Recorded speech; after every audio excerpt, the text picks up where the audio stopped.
Hi peeps, Jessie Sheehan here. This is my new cookbook, Snackable Bakes, and in this book are many of my favorite ingredients. First things first, peeps, look at this.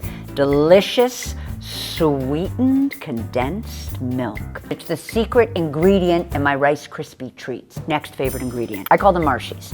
Yes, you can call them marshmallows. Melt some marshmallows, put them into the heavy cream, and I swear to you, the whipped cream is then stabilized for days. Next, this is malted milk powder. Malted milk powder adds like a nuttiness, a creaminess, just like the most wonderful. Oh, I smell it on my fingers. It's so yummy. Maybe everybody's fave, peanut butter. I have this amazing peanut butter fudge recipe in my book. And if you have like a Thanksgiving dessert spread, you might want to have some peanut butter fudge on that spread.